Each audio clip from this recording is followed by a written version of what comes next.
எல்லோருக்கும் வணக்கம். நான் கொஞ்சம் ஜாஸ்தி பேசணும் இன்னைக்கு, பிகாஸ் நிறைய பேரை தேங்க் பண்ணணும் நான். ஏன்னா இன்னைக்கு என்னோட ட்ரீம் கம் ட்ரூ. இது எனக்கு எவ்வளவோ கொடுத்த கிரேசி மோகனுக்கு நான் திருப்பி கொடுக்க வேண்டிய நாள் இது. ஏன்னா கிரேசி மோகனோட புத்தகங்கள்லாம் டாக்குமெண்ட் பண்ணோன்னு எனக்கு ரவி அப்பா சாமி 2004 என்னை இன்சிஸ்ட் பண்ணிட்டு இருக்காரு. அதெல்லாம் கொண்டு வாங்க, எழுத்து வடிவில் கொண்டு வாங்க, அடுத்த ஜென்ரேஷனுக்கு போய் சொன்னேன். எங்கேயாவது ஒரு லைப்ரரியில் ஒரு புக்கு இருந்தால் கூட 4 பேருக்கு போய் சேரும் அப்படின்ட்டு. ஸோ அதை டிலே பண்ணிகிட்டே வந்தேன் நான் ரொம்ப நாள். செல்ஃபிஷ் இன்ட்ரெஸ்ட் தான். நம்ம இந்த புஸ்தகமாக போட்டால் வேறு யாராவது ட்ராமா போட்டுருவாங்களேன்னு ஒரு பயம். அதுக்காக தான் நான் டிலே பண்ணிகிட்டே வந்தேன். இப்போ ஆச்சு எனக்கும் 69 வயசு ஆயிடுச்சு. இனிமேல் 6500 ஷோ போட்டாச்சு. அதனால் சரி, இனிமேல் வேறு யாரும் போட்டால் கூட பரவாயில்ல, பட் நம்ம ரிலீஸ் பண்ணிடணும். It's high time we have to do. நாம் இருக்கும்போதே மோகனுக்கு சில விஷயங்கள்லாம் பண்ணிடணும் அப்படிங்கிறது என்னோடய மனசில் இருந்தது. அதில் ஒரு பார்ட்டு தான் இது. சரி, இதை யாரை வச்சு ரிலீஸ் பண்ணுறது? கமல் சாரை விட வேறு யார் இருக்க முடியும் மோகனுக்கு? எனக்கு மோகன், இப்போ எனக்கு கமல். நான் கமலை தவிர வேறு யார்கிட்ட போய் கேட்பேன்? நவம்பரில் அவருக்கு ஃபோன் பண்ணி சொன்னேன், அக்டோபர் நவம்பரில். அவர் சொன்னார், ஏஐ டெக்னாலஜி படிக்கிறதுக்காக நான் அமெரிக்கா போகிறேன் அப்படின்னார். நம்மளாம் பிஎஸ்சி பிகாம் சிஏ அதெல்லாம் படிச்சுட்டு வேலைக்கு போய்ட்டு ரிட்டையர் ஆகும். அவர் 7ஆம் கிளாஸ் தான் படித்தேங்கிற, பட் இன்னும் படிச்சுட்டு இருக்கார் காலேஜில். அதில் என்னெல்லாம் அம்முக்கெல்லாம் பண்ண போகிறான்னு தெரியல ஸோ அவர் என்ன சொன்னால், நீ உனக்கு கஷ்டமாக இருந்தால் நீ ரிலீஸ் பண்ணிக்கோ, டோன்ட் பாதர், நான் என்னோட பிளெஸ்ஸிங்ஸ் எப்பவும் உண்டு, பட் நீ ரிலீஸ் பண்ணிவிடும், அனாவசியமாக எனக்காக வெயிட் பண்ணாது அப்படின்னு. நான் சொன்னேன், இல்லை சார், நீங்கள் தான் வரணும், நீங்கள் ரிலீஸ் பண்ணாதான் அது ஃபிட்டிங்காக இருக்கும் அப்படின்னா. காரணம் என்னென்னா, 79 ட்ரூப் ஆரம்பித்தோம். 79லேருந்து 83 வரைக்கும் சென்னையில், தமிழ்நாட்டில் எல்லா இடங்களிலும் ட்ராமா போட்டிருக்கோம், எக்கச்சக்கமாக போட்டிருக்கோம். பட் அதில் திருப்தி இல்லை, அங்கீகாரம் கிடைக்கல. அன்றைக்கி இருந்த ஜாம்பவான்ஸ் யாருன்னா ஒய்ஜிபி, ஆர்எஸ் மனோகர், சோ, காத்தாடி ராமமூர்த்தி, அந்த மாதிரி ஜெயின்ஸ்லாம் இருக்காங்க. அவங்களுக்கு எதிர இத்தனோட ஒரு புழுக்க மாதிரி நாங்கள் நிற்கிறோம். எப்படி நாங்கள் ஜெயிக்க முடியும்? அதில் இதை விட ஜெயிக்கணும், அந்த பிக் லீக்கில் போய் உட்காரணும் அப்படின்ற ஒரு பேராசை எனக்கு. மோகனுக்கு கிடையாது, எனக்கு அந்த பேராசை இருந்தது, அந்த பிக் லீக்கில் போய் நம்ம உட்காரணும் அப்படின்னு. அதுக்கப்புறம் 83 84 பாம்பே சண்முகானந்தாவில் எங்களை ட்ராமா போடுறதுக்காக கூப்பிட்டாங்க. தேங்க்ஸ் டு காத்தாடி ராமமூர்த்தி அவர்கள். எங்களை பற்றி அவர் 4 வார்த்தை அங்கே சொல்லியிருக்கார், நல்ல நாடகம் போடுங்க. அது காத்தாடிட்டு ஒரு பெரிய ப்ளஸ் பாயிண்ட். அது அவர் போய் அங்கே சொல்லியிருக்கார். சொன்னோடனே எங்களை சண்முகானந்தா சபாவில் எங்களை கூப்பிட்டாங்க. Your honour to stage your play here, அப்படி தான் லெட்டர் இருந்தது. நாங்கள் அங்கே போய் போட்டோம். அப்போது டைம்ஸ் ஆஃப் இந்தியாவிலேருந்து நாகேஸ்வரன் ஒருத்தர் வந்தார், பெரிய கிரிட்டிக். அவரால் ஒரு ட்ரூப்பை அழிக்க முடியும், ஒரு ட்ரூப்பை முன்னு கொண்டு வர முடியும், அப்படிப்பட்ட கிரிட்டிக் அவர். அவர் மேடையில் ட்ராமா பார்க்கறதுக்கு முன்னாடி வந்தார், உள்ளே வந்தார். எல்லாம், யார் நீ தான் ஹீரோவா பண்ணுறியா? ஆமாண்ணா. ஸ்கூல்லாம் போயிட்டு இருக்கியா ஒழுங்கா அப்படின்னாரு. சார் இல்லை சார், அதெல்லாம் முடிச்சிட்டா சார், காலேஜெலாம் முடிச்சிட்டேன் அப்படின்னா. அப்படியா, சரி, என்னவோ சரி வா பண்ணுங்க அப்படி போய் கீழே உட்காண்டார் ஃபர்ஸ்ட் ரோவில். 4 நாள் ட்ராமா பார்த்துட்டு டைம்ஸ் ஆஃப் இந்தியாவில் ஹெட்லைன்ஸில் போட்டார், கிரேசி மோகன் கேம் சா ஆன் கான்கோர்ட் பாம்பேன்னு. பட் அப்பவும் நாங்கள் அந்த பிக் லீக்கில் சேரல, எங்களை அங்கே அந்த பிக் லீக் பக்கம் கொண்டே வரல. இன்னமும் நாங்கள் கீழே தான் இருந்தோம். இல்லைடா, அது எப்படி அங்கே ரீச் பண்ணுறது, அங்கே ரீச்சே பண்ண முடியலன்னு வந்தது சார் 1988. கிரேசி மோகன் காலையில் லுங்கியை கட்டிட்டு ஆஃபீஸுக்கு போகிறதுக்கு முன்னாடி எங்கள் வீட்டு பக்கத்தில் இருக்க செமெட்ரிக்கு போகிறான். உள்ளேருந்து தாடி வச்சு ஒருத்தர் கூப்பிட்றாரு, உள்ளே வான்னு. ஏன்னா சிமெட்ரியிலேருந்து ஒருத்தர் நம்மளை கூப்பிட்றாரு. அப்படியே ஒரு திகில் கறந்த பயத்தோடு உள்ளே போனால் சத்யா அந்த கெட்டப்பெல்லாம் கமல் சார் அங்கே நின்றார். நான் உங்களோட ட்ராமாவில் நிறைய ஃபாலோ பண்ணியிருக்கேன், உங்களுக்கு எழுதுறதுக்கு ஆசை இருக்கா, என்னோட நீங்கள் ஜாயின் பண்ணிக்க முடியுமா அப்படின்னார். சார் கண்டிப்பாக சார், நாளைக்கே ஜாயின் பண்ணிடுறேன் சார் அப்படின்னா. இல்லை, நீங்கள் எங்கேயோ வேலை செய்கிறீங்க போட்டிருக்கேன் அப்படின்னா. இல்லை சார், நீங்கள் சொல்லுங்க, நான் வேலையை விட்டுறேன் அப்படின்னா. இல்லை, வேலையை விட்டால் பரவாயில்லையாண்ணா. இல்லை சார், என்னை யாராவது வேலையை விடுன்னு சொல்ல மாட்டாங்களா, அதுதான் எனக்கு பிடிச்ச டைலாக்கு. நாளைக்கே நான் விட்டுறேன் சார் வேலையை அப்படின்னா. அடுத்த நாள் வேலையை விட்டு he join with Kamal sir. No turning back. அப்புறம் கிட்டத்தட்ட 25-30 வருஷம் வசூல் ராஜா எம்பிபிஎஸ் வரைக்கும். இதில் என்னங்கன்னா, இலவச இணைப்பு மாதிரி எனக்கு அதில் பெனிஃபிட் அடிச்சுது. கிரேசி கிரியேஷன்ஸ் க்ரோ ஆச்சு ஒவ்வொரு நாளும். அதாவது கமல் தான் ஓனர் அப்படிங்கிற மாதிரி ஒரு ஸ்டேஜில் எல்லாருக்கும் தெரியும். 1991 அந்த ட்ரூப்புக்கு ஓனர் கமல்பா அப்படிங்கிற அளவுக்கு, அந்த அளவுக்கு எங்களுக்கு red carpet. Not only in India but abroad. 18 country போயிருக்கோம் நாங்கள் நாடகம் போட. லிட்டரலாக ரெட் கார்பெட் வச்சு எங்களை கூட்டாங்க. மோகன் ஃபோட்டோ இங்கே இருக்கும், கமல் சார் ஃபோட்டோ இங்கே இருக்கும். ஒரு நாளைக்கு கூட அவர் அதுக்கு அப்ஜெக்ட் பண்ணதே இல்லை. ஒரு நாளைக்கு அப்ஜெக்ட் பண்ணதில்லை. அப்படியே தண்ட்ரஸாக போகும் எங்கள் நாடகங்கள்லாம் வித் கலெக்ஷனோட. அமெரிக்காவில் மட்டும் 160 ஷோ நாங்கள் வந்து ஹவுஸ்ஃபுல் ஷோஸ் போட்டிருக்கோம் அமெரிக்காவில் மட்டும். அப்போ கூட கமல் சார் சொல்லுவார் மோகன்ட்ட, ரொம்ப நீங்கள் இதெல்லாம் தரத்துக்கு இறக்கின்லாம் போகாதீங்க, நல்ல டிமாண்ட் பண்ணுங்க எல்லாம் அப்படின்னா. டிமாண்ட் பண்ணி 2012-16 சாக்லேட் கிருஷ்ணா, கூகுள் கடவு கஜன் அவ்வளோ சக்ஸஸ்ஃபுல்லாக போட்டோம். Thanks to Kamal sir. மற்ற ட்ரூப் மாதிரி ஒருத்தர் 2 பேர் இங்கேருந்து போய் ட்ராமா போடுறதில்ல. நாங்கள் 12 பேர் இங்கேருந்து கிளம்பி போய் ட்ராமா போட்டு வந்தோம். ஸோ அதெல்லாம் வந்து எங்களுக்கு கிடைச்சதுக்கு காரணம் கமல் சார். மோகன் சொல்கிற மாதிரி சிட்டியில் நான் ட்ராமா போட்டால் என்னோட விசிட்டிங் கார்டு கமல், அப்ராடில் நான் ட்ராமா போட்டால் என்னோட விசா கார்டு கமல் அப்படின்னு மோகன் சொல்லுவான். அது ரொம்ப ட்ரூ. இன்ஃபேக்ட் மோகனுக்கு அந்த அவர் கமல் சார் ஃபேமிலியே ரொம்ப பிடிக்கும், எல்லாரையும் ரொம்ப பிடிக்கும். தன்னுடைய யங்கர் பிரதர் மாதிரி தான் அவன் கடைசி வரைக்கும் பார்த்தான். ஒரு சின்ன ஒரு ஜோக் சொல்கிறேன் உங்களுக்கு. ரவி அப்பாசாமி இங்கே இருக்கார் இல்லையா, ரவியோட ஃபாதருக்கு 80th பர்த்டே அன்றைக்கி மெட்ராஸில் இருக்கிற நிறைய பேரை கூப்பிட்டுருந்தாங்க அந்த ஃபங்க்ஷனுக்கு. என்னையும் மோகனையும் கூப்பிட்டுருந்தார் ரவி. நான் ட்ராமா முடிச்சு நேராக அங்கே போயிட்டேன். மோகன் வீட்டுக்கு போயிட்டு வரேன். அவன் அந்த சாமியெல்லாம் கும்பிட்டு அந்த குளிச்சுட்டு அதை நெத்திக்கெல்லாம் இட்டுட்டு அதுக்கப்புறம் தான் வருவான். நான் போயிட்டு அங்கே வரேன் அப்படின்னு சொல்லிட்டு அவன் வீட்டுக்கு போயிட்டான். நான் இங்கே போயிட்டேன் ரவி வீட்டுக்கு.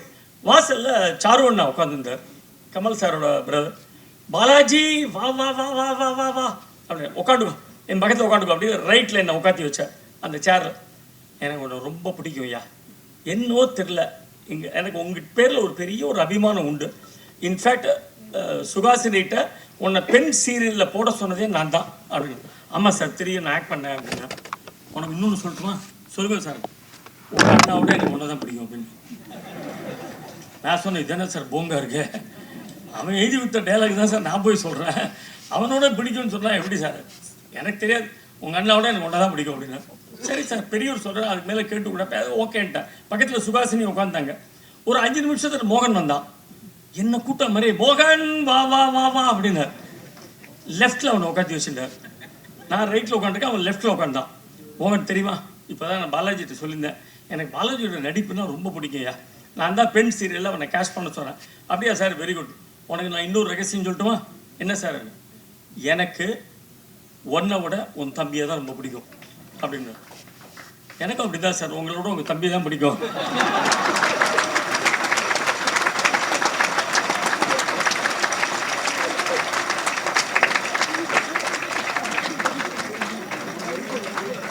உடனே சுகாசினி சொன்னாங்க, ஏன்பா டைலாக் ரைட்டர்கிட்ட போய் வச்சுக்கிறியப்பா, அவர் உடனே எழுதி கையில் கொடுத்துட்டாரு அப்படின்னு. அந்த மாதிரி. ஸோ கமல் சார் இங்கே வந்து தான் இங்கே ரொம்ப பெருமை. கண்டிப்பாக இன்னைக்கு மோகன் இந்த கூட்டத்தில் எங்கேயோ உட்காந்து அவர் அங்கே பார்த்துட்டு இருப்பான். ஷுவர், ஐம் ஷுவர், கண்டிப்பாக பார்த்துட்டு இருப்பான். அவனுக்கு அவ்வளோ திருப்தியாக இருக்கும் கமல் சார் வந்து இன்னைக்கு வந்தது. அதே மாதிரி திரு ரவி அப்பாசாமி, என்னுடைய மென்டார் ரவி அப்பாசாமி, நான் ரொம்ப ப்ரௌடாக அதை சொல்லிக்கிறேன். 10-12 வருஷமாக அவரோட நான் டெய்லி வாக்கிங் போகிறேன். எத்தனையோ நல்ல விஷயங்கள் எனக்கு சொல்லி கொடுத்துருக்காரு இன்னி வரைக்கும். ஈவன் டுடே ஒவ்வொரு நாளைக்கும் கிரேசி கிரியேஷன்ஸை எப்படி நடத்தணும், எப்படி எடுத்துகிட்டு போகணும், பசங்கள்கிட்ட எப்படி மூவ் பண்ணணும், அத்தனை நல்ல விஷயங்கள் எனக்கு சொல்லி கொடுத்துருக்காரு. ஸோ நான் செய்ய வேண்டிய ஏதான ட்ரூப் சம்மந்தமாக ஏதாவது இருந்தாலும் அவர்கிட்ட பவுன்ஸ் பண்ணி பார்ப்பேன். அவர் சொல்ல, வேண்டாம் இது பண்ணாத, இட்ஸ் நாட் குட், அந்த மாதிரி பேசக்கூடாது அப்படி. சிலதெல்லாம் வந்து இப்படி சொல்லு, இது நல்லா இருக்கும் அப்படிம்பார். So for all that he has given to me, I really thank him Ravi Appasamy. ஏன்னா ரொம்ப கஷ்டமான டயத்தில் கிரேசி கிரியேஷன்ஸ் இருந்தபோது அவர் பக்கத்தில் இருந்து எங்களை தூக்கி விட்டார். அதை வந்து மறக்கவே முடியாது என்னால். தென் KS ரவிக்குமார், எனக்கு அவர் ஸ்கூல் மேட். உங்கள் எல்லாருக்கும் தெரியாத விஷயம், கிரேசி மோகனுக்கு ஃபிலிம் மேட் அவர். நாங்கள் வந்து 2nd standard 3rd standard 4th standard ஒரே ஸ்கூலில் பான்செக்கர்ஸ்னு ஒரு கான்வென்ட்டில் படித்தோம் நாங்கள். எனக்கு ஐ ஸ்டில் ரிமெம்பர், அன்றைக்கே ஒரு ஒயிட் அம்பாசடரில் வருவார் அவர். ஸ்கூலுக்கு. சார் கரெக்டாக ஞாபகம் இருக்கா? அவர் பிரதர் ஒரு சிஸ்டர் 3 பேர் வருவாங்க. ஸோ எங்கள் டீ மோகன் டீ அவர் ஒரு பிரதர் மாதிரி தான் பழகினார். அவர் ஒரு நாளைக்கு ஒரு தமாஷா ஒரு சமாதானம் சொன்னார், அதை கண்டிப்பாக உங்கள்கிட்ட ஷேர் பண்ணிக்கணும். அதாவது தெனாலி படத்துக்கு புக் பண்ணோடனே கமல் சார் சொன்னால் நீங்கள் போய் ரவிக்குமார்கிட்ட பேசிக்கோங்க, அவர் தான் ப்ரொடியூசர், அவர்கிட்ட போய் பேசிக்கோங்க அப்படின்னார். சரி, ரவிக்குமார்கிட்ட வந்து மோகன் ஆஃபீஸுக்கு போனார். அப்போ ரவிக்குமார் என்ன பண்ணார், இது மாதிரி நாளையிலேருந்து நீங்கள் எழுத ஆரம்பிச்சிருங்க சார், இந்தாங்க உங்களுக்கு அட்வான்ஸ் அப்படின்னு சொல்லிட்டு 50,000 ரூபாய் கேஷ் கொடுத்தார். மோகன் சொன்னால் அஜிச்சோ சார் கேஷ் எல்லாம் கொடுக்காதீங்க சார், எங்கள் அப்பா திட்டுவார் சார். சார் என்ன சார் இது அப்பா திட்டுவான்றீங்க? என்ன சார் சினிமாவுக்கு வந்துட்டீங்க, இவ்வளோ பெரிய பையனாக இருக்கீங்க, அப்பா திட்டுவான்னு சொல்லி எடுத்துகிட்டு போங்க சார், கேஷ் தப்பு இல்லைன்னு. இல்லை சார் அக்கௌண்ட் பண்ணாமல் வாங்கக்கூடாதுன்ட்டார் எங்கள் அப்பா. அக்கௌண்ட் பண்ணாமல் சரி இந்த பாருங்கள், நான் வந்து ரிசீட் போட்டிருக்கேன், கவலையே படாதீங்க, 50,000 ரூபாய் எடுத்து போங்க. சார் நான் அந்த போடணும், நீங்கள் கீழ்ச்சி போட்டிங்களா, நான் என்ன பண்ணுறது அப்படின்னா. என்ன பெரிய வம்பா போச்சு அவரோட. சரி கொண்டாங்க, நான் உங்களுக்கு செக்கு தரேன் அப்படின்னு சொல்லிட்டு அப்புறம் பாவம் செக்கு கொடுத்தார். Such a nice person. அதாவது ஒவ்வொரு படமும் முடிஞ்ச உடனே அந்த final payment I still remember. அவர் ஒய்ஃபோட எங்கள் வீட்டுக்கு வந்து எங்கள் அப்பா எதிரில் மோகனுக்கு கொடுத்துட்டு போவார். அவர் படங்கள் ஓடுறதுக்கு இன்னொரு காரணம் இதுதான் நான் சொல்லுவேன், அந்த குட்னஸ் அவருக்கு. தென் திரு ஜெயராமன் அவர்கள், what a wonderful artist, what a wonderful artist. ஒரு 2 நிமிஷத்தில் அத்தனை பேரையும் அட்ராக்ட் பண்ணிட்டாரு. அந்த பொன்னியின் செல்வன் அந்த விழாவில் அந்த படத்துக்கு கூட இவ்வளோ லைக்ஸ் வந்துருக்குமான்னு தெரியல. மணி பசிக்கிறது, மணி மணி மணி சாப்பாடு மணி, அது வந்து சொல்லாதவங்களே கிடையாது, அது கேட்காதவங்களே கிடையாது, பார்க்காதவங்களே கிடையாது. அப்பேற்பட்ட ஒரு சமாதானம் அது. சச்ச பிரில்லியன்ட். இப்போ கூட கமல் சார் ஒரு அருமையான ஜோக் ஒன்று சொன்னார். அவர் ஜெயராம் அங்கேருந்து வந்துட்டு, அவருக்கு இப்போ நான்லாம் ஸ்டூல் போட்டு மேலே நின்று பேசுகிறேன், ஜெயராம் அங்கேருந்து வந்துட்டு கீழே இறங்கிட்டு இப்படிலாம் இதெல்லாம் பண்ணிக்க வேண்டியிருக்கு, எனக்கு நான் என்ன செய்யறது, அவசரமாக வந்துட்டேனே அப்படிங்கிற மாதிரி அவர் சொல்லியிருந்தார். உடனே கமல் சார் சொன்னார், பாருங்களேன் என்ன தற்பெருமை பாருங்களேன் அப்படிங்கிற, என்ன ஒரு தற்பெருமை பாருங்களேன். ஸோ அது மாதிரி ஜெயராமன் சார் வந்தது எனக்கு நிஜமாவே ரொம்ப சந்தோஷம் சார். தென் காயத்ரி கிரீஷ் எங்கள் ஃபேமிலியில் ஒருத்தர். எனக்கு 3 சிஸ்டர்ஸ், 4வது சிஸ்டர் காயத்ரி கிரீஷ். மோகனோட கவிதைகள், மோகனோட வெண்பாக்கள், அதை கச்சேரி வடிவில் கொண்டு வந்து பல பேருக்கு கொண்டு போய் சேர்த்தது காயத்ரி கிரீஷ். இன்னைக்கு இந்த இன்விடேஷன் அடிக்கும்போது நான் வந்து மிஸ் பண்ணிட்டேன். நான் கிளம்பி பூனேக்கு ட்ராமாக்காக போயிட்டேன், பட் அவங்க பேரை நான் மிஸ் பண்ணிட்டேன். பட் அதெல்லாம் பரவாயில்ல, no problem, it is our function, I will come அப்படின்னு சொல்லிட்டு அவங்க வந்தாங்க. Thank you thank you. அலையன்ஸ் ஸ்ரீனிவாசன், அதாவது ஏன் வந்து அலையன்ஸ் பிரஸுக்கு மோகனோட புஸ்தகங்கள்லாம் கொடுத்தோம் அப்படிங்கிறது என்னென்னா, மோகனுக்கு ஸ்ரீனிவாசன்கிற பேரில் ஒரு பெரிய அட்டாச்மெண்ட் உண்டு, ஒரு சென்டிமெண்ட்டே உண்டு அவன் லைஃப்பில். பிகாஸ் எங்கள் மாமா ஸ்ரீனிவாசன் சின்ன வயசுலேருந்து மோகனை எடுத்து வளர்த்து, மோகனை அவ்வளோ கொஞ்சினவர் எங்கள் மாமா. அவன் பிறக்கிறதுலேருந்து அவன் கூடவே இருந்து அத்தனை பண்ணியிருக்கார். ஸோ அந்த ஸ்ரீனிவாசன் மாமாட்ட அவனுக்கு ரொம்ப அட்டாச்மெண்ட் உண்டு. அவர் ஒரு ஸ்ரீனிவாசன். தென் எங்கள் troupe secretary G Srinivasan, Vasu 2வது ஸ்ரீனிவாசன். அவன் லைஃப்பில் எத்தனை ஸ்ரீனிவாசன் வந்திருக்காங்க பாருங்கள். தென் அவனோட ஃபஸ்ட் எம்ப்ளாய்மெண்ட் வந்து சுந்தரம் கிளேட்டன், வேணு ஸ்ரீனிவாசன், அங்கே ஒரு ஸ்ரீனிவாசன். தென் ஆனந்த விடலில் அவனை நிறைய எழுத சொல்லி, கட்டுரைகள் கதைகள் அதெல்லாம் எழுத சொல்லி அவனை என்கரேஜ் பண்ணது we Srinivasan, Ananda Vikatan editor, விஎஸ்வின்னு சொல்லுவோம் நாங்களாம் அவர்.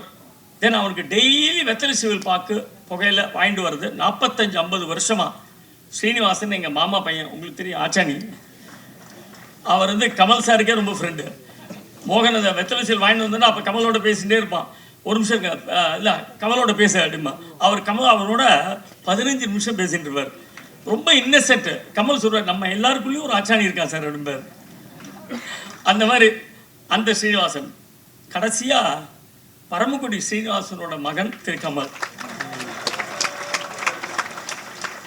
எல்லாமே மயிலாப்பூர்ல அமைஞ்சது அவனுக்கு.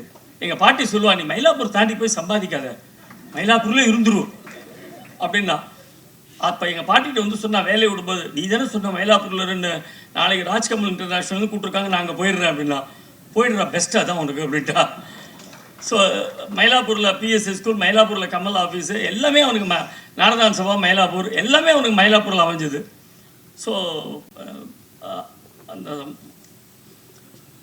தென் திரு கேஷவ், இந்த இந்த டிராயிங்ஸ் இவ்வளோ டிராயிங்ஸ் வந்து யாரை வச்சு வரைகிறது? புக்கு வாங்க கிரேசி மோகன் போட்டிருக்கோம். அந்த புஸ்தகம் வாங்குறதுக்கு முன்னாடி அது வாங்கணுன்ற ஒரு டெம்டேஷன் வரணும் இல்லையா பையருக்கு? யாரை வச்சு பண்ணலாம் அப்படின்னு சொல்லி கண்ணை மூடிட்டு நானும் அலையன் ஸ்ரீனிவாசன் அவர்களும் கேசவட்ட தான் போய் நின்னோம். அவர் ரொம்ப பிஸியாக இருந்தார். பட் அவர் சொன்னார், சார் மோகனுக்காக ஐ வில் டூ திஸ், எனக்கு கொஞ்சம் டைம் கொடுக்கும், பட் கண்டிப்பாக நான் பண்ணுறேன். 25 பெயிண்டிங் என்ன பியூட்டிஃபுல்லாக ஒரு 2 மாதத்தில் எல்லாத்தையும் வரைஞ்சி. நீங்கள் அந்த புக்கை வாசலில் போய் பாருங்க, நீங்கள் வாங்க கூட வேணாம், புக்கோட அட்டைப்படத்தை பார்த்துட்டு போங்க. அவ்வளோ பிரில்லியன்ட் ஹியூமர், அதுலேயே ஹியூமர் இருக்குது. அவ்வளோ அழகாக படிக்கிறது. Thank you Keshav, thank you. தென் காத்தாடி ராமூர்த்தி அவர்கள் இந்த நாடகம் போடும்போது நான் வந்து காத்தாடியோட நாடகத்தையும் கிரேசி மோகன் எழுதினது இங்கே கொண்டு வரணும்னு நினச்சேன். அவருக்கு ஜஸ்ட் ஒரு ஃபோன் பண்ணி தான் கேட்டேன், உங்கள் நாடகத்தையும் நீங்கள் கொடுக்கணும், தாராளமாக எடுத்துக்கோ, அதோடு சேர்த்து இதையும் பண்ணிவிடும் அப்படின்னு. அந்த ஏன்னா மோகனோட நாடகங்கள் காத்தாடி தான் அதை பெரிய லெவலில் கொண்டு போய் ஆடியன்ஸ்ட்டை சேர்த்தார். நாங்கள்லாம் ஏதோ 10% 20% நடித்தோம்னா 90% அதுக்கு வேல்யூ கொடுத்தவர் காத்தாடி ராமூர்த்தி. ஸோ அவரை எங்களால் மறக்கவே முடியாது.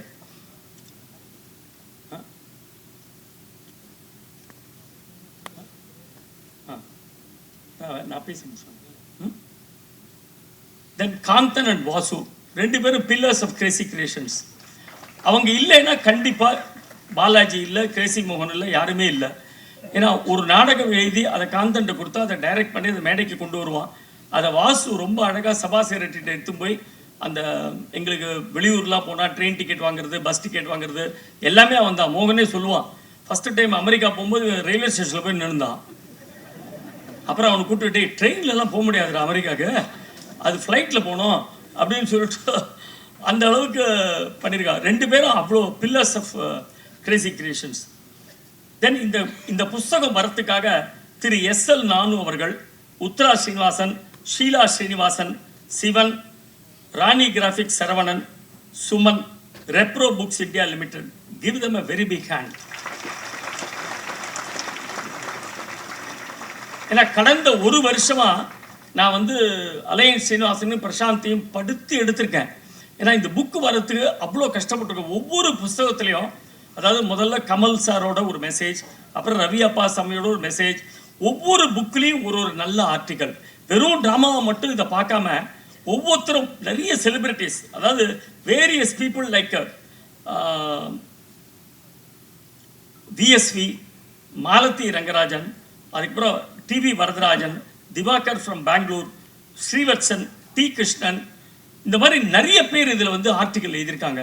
சுஜாதா சாரோட ஆர்டிக்கல் இருக்குது. இன்ஃபேக்ட் 32 33 வருஷத்துக்கு முன்னாடி அதுதான் சொல்ல வந்தேன். இப்போ அவர் கேட்டார் எப்படி இருந்தது அப்படின்னு கமல் சார் கேட்டார். 32 33 வருஷத்துக்கு முன்னாடி மோகன் வந்து கமல் சாருக்கு எழுதுறதுக்கு முன்னாடி ஒரு பேட்டி எடுத்திருக்கான் கமல் சாரை. அந்த பேட்டியும் அந்த புஸ்தகத்தில் வந்திருக்கு. என்கிட்ட கேட்டார், நன்னா இருக்கா, ஏதாவது அச்சுபிச்சன்னு இல்லையா அப்படின்னு. சார் அப்போவே ரொம்ப மெச்சூர்டாக இருக்குது சார் அப்படின்னு. அவ்வளோ பிரமாதமாக அந்த பேட்டி இருந்தது. இது எல்லாமே அந்த புஸ்தகத்தில் வந்திருக்கு. ஸோ இந்த புஸ்தகம் எல்லாமே நல்ல தமிழ் இருக்குது, நல்ல நகைச்சுவை இருக்குது. நாட் ஓன்லி ஃபார் அடல்ட்ஸ் மாத்திரம் இல்லை, குழந்தைகளுக்கு கண்டிப்பாக ஃப்யூச்சர் ஜென்ரேஷனுக்கு ஒரு நல்ல ஹியூமர் போய் சேரும் இந்த புத்தகம் மூலிமா. இப்போ அதனால தான் எல்லா ஸ்கூல்ஸு, காலேஜ் எல்லாத்துக்கும் நான் லெட்டர் அனுப்பிச்சிருக்கேன். நிறைய பேர் ரெஸ்பாண்ட் பண்ணிருக்காங்க. எல்லா ஸ்கூல்ஸுக்கும் இந்த புத்தகங்களை நான் அனுப்பிச்சு கொடுக்க போகிறேன். அண்ட் சீனியர் சிட்டிசன் ஹோம் எல்லாத்துக்குமே 2 செட்டு நான் அவங்களுக்கு அனுப்பலான்னு இருக்கேன். So this is what it is.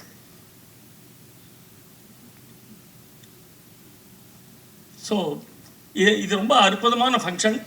இதுக்கு அடுத்தது வந்து கிரேசி மோகனோட வெண்பாக்கள், கவிதைகள், அவருடைய பெயிண்டிங்ஸ் 500 பெயிண்டிங் இருக்குது கிரேசி மோகன். அதுவும் ரவிவர்மா பெயிண்டிங்லாம் ரொம்ப தத்துரூபமாக அப்படியே ஒரு 30-35 பெயிண்டிங் அவர் பண்ணியிருக்காரு. அதெல்லாம் எடுத்து பாதுகாத்து வச்சுருக்கோம். எல்லாத்தையுமே அதையும் புஸ்தகமாக கொண்டு வரணும் அப்படின்னு எனக்கு ஒரு பெரிய ஆசை இருக்குது. அதுவும் அலையன் ஸ்ரீனிவாசன் அவர்கள் செய்வார் அப்படின்ற நம்பிக்கை எனக்கு இருக்குது. ஏன்னா தன்னுடைய எல்லா படைப்புகளும் மயிலாப்பூரில் இருக்கணும்னு அவன் விரும்பினான். அதனால தான் அலையன் ஸ்ரீனிவாசனை நான் கேட்டேன் அவர்கிட்ட போய், இதை பண்ணிடணும் சார் அப்படின்னு. 35 வருஷமாக நான் அடிச்சுக்கிறேன் சார், நீங்கள் தான் வரல அப்படின்னார். ஸோ அதையும் கவிதைகள் எல்லாத்தையுமே வந்து அவர் மூலியமாக நாங்கள் கொண்டு வர போகிறோம். ஐ திங்க் நான் நிறைய பேசிட்டேன். ரொம்ப சந்தோஷமாக இருக்குது. என்னோட ஹாப்பியஸ்ட் டே இன்னைக்கு. மோகன் இருந்த வரைக்கும் நான் மேடையில் வந்து ரொம்ப பேசினதே கிடையாது. முதல் முறையாக என்னை பேச வச்சுருக்கான் மோகன். அதுவும் கமல் சாருக்கு முன்னாடி அதிபசிக்கத்தனமாக இருந்தால் மன்னிச்சுக்கோங்க சார். ஸோ ஏன்னா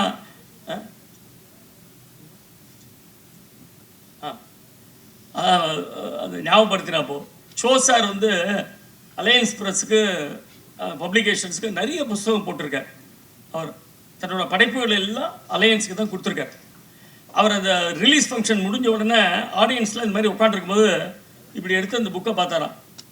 பாருங்களேன், அலையன்ஸ் பப்ளிகேஷன் 100 வருஷமாக இருக்கா சார் அப்படின்ட்டு. தமிழ்நாட்டில் எனக்கு தெரிஞ்சு ஒரே அலையன்ஸ் பிரியாமல் இருந்தது இதுதான் sir.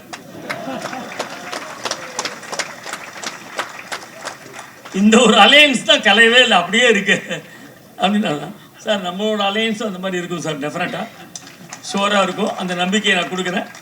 Thank you very much. I know request Kanthan to speak.